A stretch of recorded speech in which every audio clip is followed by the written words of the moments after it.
नमस्कार। स्वागत है आपका प्रोफेशनल एस्ट्रोलॉजी पर। मैं यशस तिवारी आज आप सभी के सम्मुख उपस्थित हुआ हूँ मई 2024 के मासिक राशिफल को लेकर।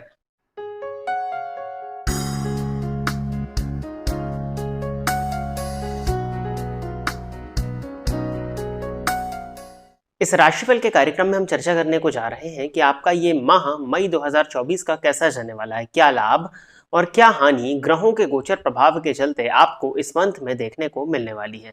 साथ ही साथ क्या उपाय आपको करने चाहिए जिससे आप अपने इस मंथ को और श्रेष्ठ बना सकें, इस विषय में भी चर्चा इस वीडियो के अंत में की गई है। तो इस वीडियो को आप लास्ट तक देखिएगा ताकि आप अपने लग्न, अपने राशि के अनुसार अपने उपायों को जान सकें।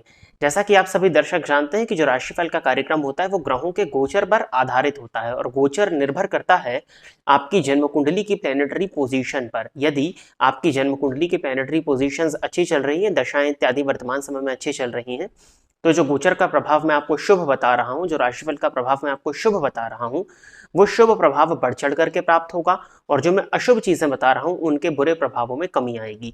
और यदि आपके जन्म कुंडली की प्लैनेटरी पोजीशंस अच्छी नहीं चल रही हैं तो जो मैं चीजें शुभ बता रहा हूं उनके शुभत्व में कमी आएगी और जो मैं चीजें अशुभ बता रहा हूं उनके अशुभत्व में वृद्धि होती हुई आपको देखने में मिल जाएगी। तो यदि आप अपनी जन्म कुंडली का अध्ययन कराना चाहते हैं तो आप इस वीडियो पर फ्लैश हो रहे नंबर पर कॉल या व्हाट्सएप के माध्यम से संपर्क करके अपनी जन्म कुंडली का पर्सनल अपॉइंटमेंट बुक करके अध्ययन करा सकते हैं। साथ ही साथ ये जो राशिफल का कार्यक्रम मैं बताने जा रहा हूं आपको, ये आपकी चंद्र राशि पर आधारित है, यानी कि आपकी जन्म कुंडली में चंद्रमा जिस राशि में बैठे हुए हैं वही आपकी चंद्र राशि है।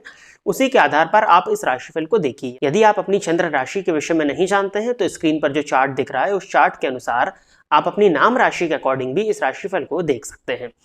अब मैं आपको बता देता हूं कि मई मंथ में किन ग्रहों का गोचर परिवर्तन होने जा रहा है। तो सबसे पहले देवगुरु बृहस्पति का राशि परिवर्तन जो कि 1 मई 2024 को ही होने वाला है, जिसका कि हमने 12 लग्न एवं 12 राशियों के जातकों के लिए पृथक पृथक वीडियो बना करके इस चैनल पर अपलोड कर चुके हैं। तो आप जाकर के उन वीडियोस को चेक कर लीजिएगा। इस चैनल पर जो राशिफल का प्लेलिस्ट है उसमें आपको देवगुरु बृहस्पति के राशि परिवर्तन से संबंधित सभी लग्न एवं सभी राशि के जातकों के लिए फलादेश एवं उपाय देखने में मिल जाएंगे।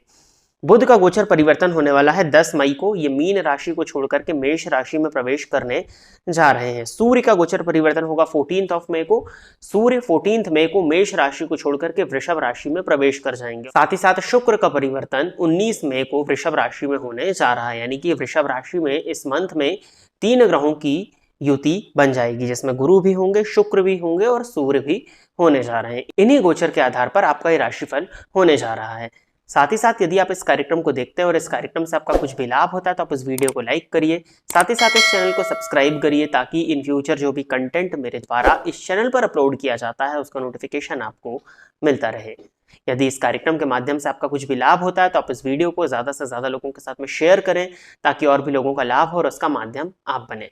आइए अब हम चर्चा प्रारंभ करते हैं राशियों के क्रम में 7वीं राशि अर्थात तुला राशि के जातकों के लिए कैसा रहने वाला है मई 2024 का ये मंथ। तुला राशि के जातकों के लिए देखा जाए तो राशिपति बनते हैं शुक्र और मंथ की स्टार्टिंग में ये जन्म कुंडली के सप्तम भाव में गोचर करने को जा रहे हैं। लग्नेश का या राशिश का सप्तम भाव में होना जीवन साथी के प्रति लगाव को प्रदर्शित करता है, जीवन साथी के साथ में एक अच्छे समय को बिताता हुआ प्रदर्शित कर रहा है। अब देखिए क्या होगा कि राशिपति और अष्टमपति बने हुए शुक्र जब सप्तम भाव में गोचर करेंगे तो ये तो ओवरऑल बहुत अच्छा माना जाएगा, परंतु जब ये सूर्य के साथ युति बनाएंगे तो कई बार आपके नेचर में या आपके लाइफ पार्टनर के नेचर में या आप किसी के साथ रिलेशनशिप है तो आपके पार्टनर के नेचर में कुछ हद तक एग्रेशन, एरोगेंसी देखने में मिलेगी, जिसकी वजह से जो शुक्र रोमांटिसाइज करते हुए रिलेशनशिप को शो कर रहे थे उसमें कहीं ना कहीं कमी देखने में मिलेगी और सूर्य के चलते दाम्पत्य में कलह होना भी संभव दिखाई देता है। अब देखिए क्या होगा, राशिपति बने हुए शुक्र जब सप्तम भाव में गोचर करेंगे तो दाम्पत्य जीवन को सुंदर तो बनाएंगे परंतु कुछ हद तक उतार चढ़ाव भी आपको देखने में मिलेगा सूर्य की पोजीशन के चलते। लेकिन बिजनेस के पॉइंट ऑफ व्यू से, व्यापार के पॉइंट ऑफ व्यू से और डेली इनकम के पॉइंट ऑफ व्यू से बहुत अच्छा है, क्योंकि सूर्य लाभ है शुक्र के सप्तम भाव में गोचर कर रहे हैं। व्यापारिक दृष्टिकोण से तुला राशि के जातकों के लिए मई 2024 का मंथ अच्छा है और व्यापारिक दृष्टिकोण से लाभ को भी प्रदर्शित कर रहा है। साथ ही साथ जीवन साथी के माध्यम से भी लाभ की स्थिति बनती हुई दिखाई दे रही है। सूर्य सप्तम भाव में गोचर करेंगे और अगर आपका बिजनेस पार्टनरशिप में है तो वो सूर्य पर शनि की दृष्टि है, तो पार्टनर के साथ में मतभेद होते हुए दिखाई दे रहे हैं। फलतः आपको पार्टनर के साथ में संबंधों को मधुर बना करके रखने का प्रयास इस मंथ में करना चाहिए। 19 मई के बाद में ये शुक्र राशि परिवर्तन करके अष्टम भाव में गोचर करना प्रारंभ कर देंगे। अष्टम भाव में जब शुक्र जाएंगे तो अष्टम भाव में शुक्र और गुरु की युति बनेगी। गुरु का परिवर्तन जो है ये मैंने बृहद वीडियो बना करके बताया हुआ है, तो आप जाकर के राशिफल के प्लेलिस्ट में अपनी राशि और अपने लग्न के अनुसार चेक कर लीजिएगा।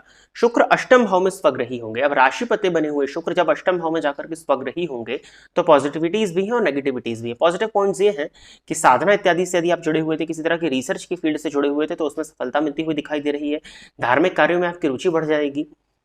गुप्त विद्याएं, तंत्र मंत्र इत्यादि, ज्योतिष इत्यादि में आपकी रुचि बढ़ते हुए 19 मई के बाद में आपको देखने में मिलेगी। ये प्लस पॉइंट है। परंतु शुक्र जब अष्टम भाव में गोचर करेंगे केतु की दृष्टि से दृष्ट होकर, और अगर आपका शुगर बॉर्डर लाइन पर रहता है तो वो बॉर्डर लाइन को क्रॉस कर सकता है, या यदि आप डायबिटीज की वजह से परेशान रहते हैं या किडनी से संबंधित किसी भी तरह की आपको परेशानी है, तो फिर आपको आपके स्वास्थ्य का ध्यान 19 मई के बाद में स्पेशली रखना चाहिए।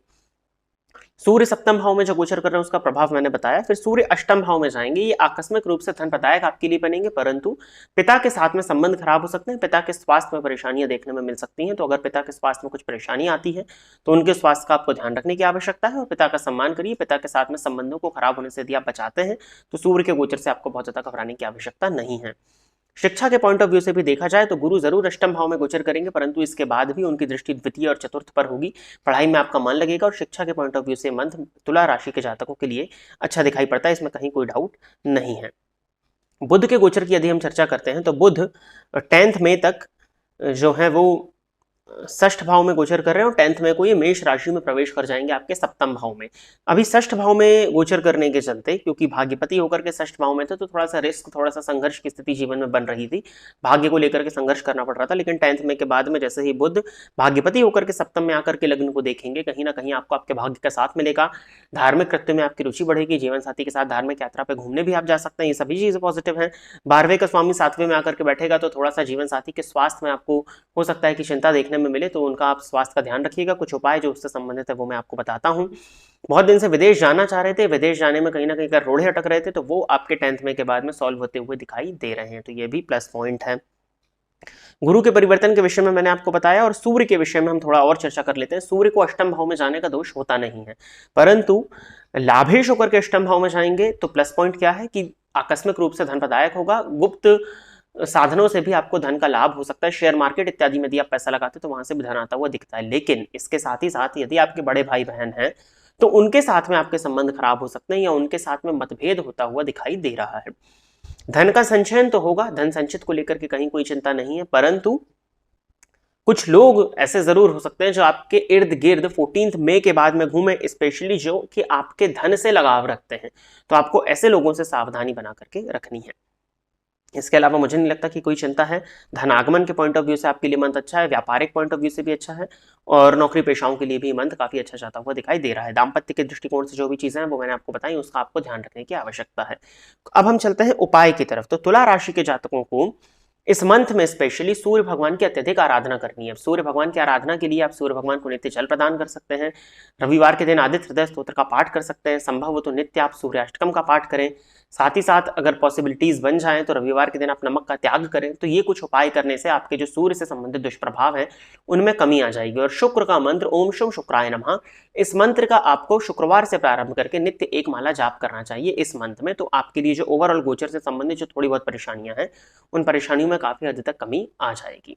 तो प्रिय दर्शकों, ये था तुला राशि के जातकों के लिए मई 2024 का राशिफल। आशा करता हूं कि तुला राशि के जातक मेरे द्वारा बताए गए इस राशिफल के कार्यक्रम से संतुष्ट होंगे। यदि आप इस कार्यक्रम को देखते हैं और इस कार्यक्रम के माध्यम से आपका कुछ भी लाभ होता है तो आप इस वीडियो को लाइक करिए, साथ ही साथ इस चैनल को सब्सक्राइब करिए, ताकि इन फ्यूचर जो भी कंटेंट मेरे द्वारा इस चैनल पर अपलोड किया जाता है उसका नोटिफिकेशन आपको मिलता रहे। यदि इस कार्यक्रम के माध्यम से आपका कुछ भी लाभ होता है तो आप इस वीडियो को ज्यादा से ज्यादा लोगों के साथ में शेयर करें, ताकि और भी लोगों का लाभ हो और उसका माध्यम आप बने। आज के इस कार्यक्रम में बस इतना ही रखते हैं। नमस्कार।